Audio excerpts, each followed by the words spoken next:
Hello viewers, welcome to my channel. আজকে নিয়ে এসেছি মজাদার একটি সুইটস আইটেম নিয়ে, আর তা হচ্ছে রসমালাই। রসমালাই আমরা কে না পছন্দ করি, ছোট থেকে বড় সব বয়সের মানুষই আমরা রসমালাই খেতে খুব পছন্দ করি। আর সেটা যদি হয় ঘরের তৈরি তাহলে তো আরও বেশি।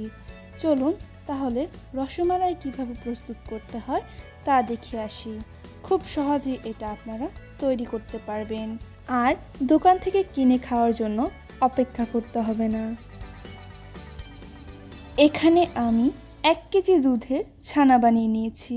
ছানা কিভাবে বানাতে হয় তা আমি ডেসক্রিপশন বক্সে দিয়ে দেব, আপনারা সেই লিঙ্ক থেকে দেখে নেবেন।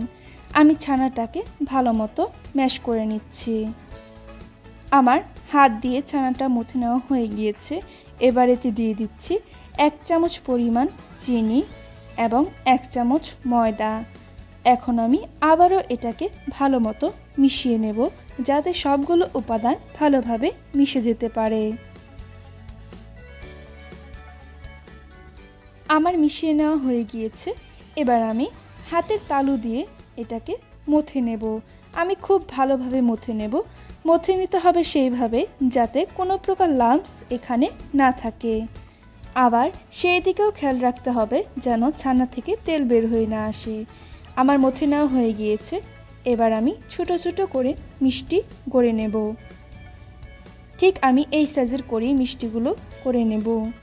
এখানে আমি 1 লিটার গরুর দুধ নিয়ে নিয়েছি। আমি ফুল ক্রিম মিল্কই এখানে ব্যবহার করছি। এখন আমি এটাকে ভালোভাবে জাল দিয়ে নেব এবং ওয়েট করব যতক্ষণ না পর্যন্ত বলক চলে আসছে। এখন এতে দিয়ে দিচ্ছি 2 চামচ পরিমাণ গুঁড়ো দুধ। গুঁড়ো দুধ দেওয়ার ফলে এটার ফ্লেভারটাই অন্যরকম আসবে আর খেতেও মজা লাগবে। এখন আমি আবারও ভালো মতো নেড়ে মিশিয়ে দিচ্ছি। গুঁড়ো দুধটা দেওয়ার ফলে ভালো মতো নাড়তে হবে যাতে কোনো প্রকার লাম্পস না থাকে। বলক চলে এসেছে। আমি আবারও ভালো মতো নেড়ে দেব যাতে এটা উপচে না পড়ে। 5 থেকে 6 মিনিট পর এতে আমি দিয়ে দিচ্ছি 1 বাটি কনডেন্স মিল্ক। কনডেন্স মিল্ক দেওয়ার ফলে এর স্বাদটা দ্বিগুণ পরিমাণ বেড়ে যায় এবং ফ্লেভারটাও অনেক সুন্দর আসে। এবার আমি নেড়ে এটাকে মিশিয়ে দেব। কনডেন্স মিল্ক দেওয়ার ফলে একটু কালারে চেঞ্জ চলে আসে, এটা একটু বাদামি বাদামি হয়ে যায়। আমি এখানে কোনো প্রকার চিনি ব্যবহার করব না, কারণ কনডেন্স মিল্ক যেহেতু এমনিতেই মিষ্টি তাই। এবার আমি খুব ভালো মতো নেড়ে এটাকে ফুটিয়ে নেব। আমাদের সারাক্ষণই নাড়তে থাকতে হবে যাতে নিচ দিয়ে লেগে না যায় আর উপচে পড়ে না যায়। আর আমি খুব ভালো মতো নেড়ে এটাকে ফুটিয়ে নেব। আমাদের সারাক্ষণই নাড়তে থাকতে হবে যাতে নিচ দিয়ে লেগে না যায় আর উপচে পড়ে না যায়। 6 থেকে 7 মিনিট নাড়ার পর দেখতে পাচ্ছেন দুধটা হালকা একটু কমে এসেছে। এবার এতে আমি দিয়ে দেব মিষ্টিগুলো। আমি আস্তে আস্তে সবগুলো মিষ্টি এখানে দিয়ে দেব।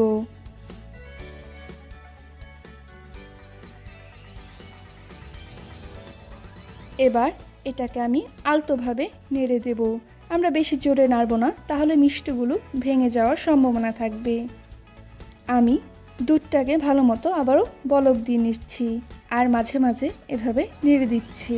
এবার আমি ঢাকনা দিয়ে ঢেকে এটাকে 7 থেকে 8 মিনিট আবারও রান্না করে নেব। আমরা অনেক দোকান থেকে রসমালাই কিনে খেয়ে থাকি, কিন্তু সেই স্যাটিসফ্যাকশন পাই না যেটা আমরা চাই। এভাবে ঘরে তৈরি করে খেয়ে দেখবেন, আপনারা আপনাদের স্যাটিসফ্যাকশনটা পূরণ করতে পারবেন। এবার আমি ঢাকনাটা উঠিয়ে নেব।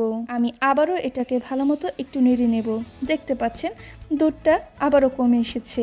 এভাবে আমাদের আস্তে আস্তে জাল দিয়ে দুধটাকে কমিয়ে নিতে হবে। আর মিষ্টিগুলো কিভাবে ফুলে যাচ্ছে আপনারা দেখতে পাচ্ছেন। আমি আবারও নেড়ে এটাকে ঢাকনা দিয়ে ঢেকে দেব। আবারও 10 থেকে 15 মিনিট এটাকে আমি লো আঁচে বা মিডিয়াম আঁচে ফুটিয়ে নেব। এবার আমি আবারও ঢাকনা দিয়ে ঢেকে দেব। আমি আরেকটু রেখে দেব, কারণ আমি আরেকটু ঘন চাই, দুধটা যাতে আরেকটু ঘন হয়ে আসে।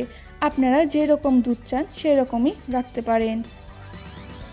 দেখতে পাচ্ছেন এটা ঘন হয়ে এসেছে। এবার আমি চুলার আঁচ বন্ধ করে দেব।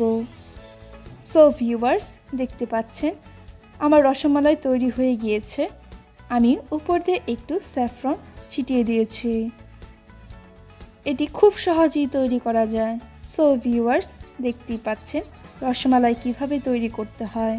আমার ভিডিওটি যদি আপনাদের ভালো লেগে থাকে তবে লাইক, শেয়ার এবং সাবস্ক্রাইব করতে ভুলবেন না। আজ এ পর্যন্তই, দেখা হবে নতুন কোনো ভিডিও নিয়ে। সবাই ভালো থাকবেন, সুস্থ থাকবেন।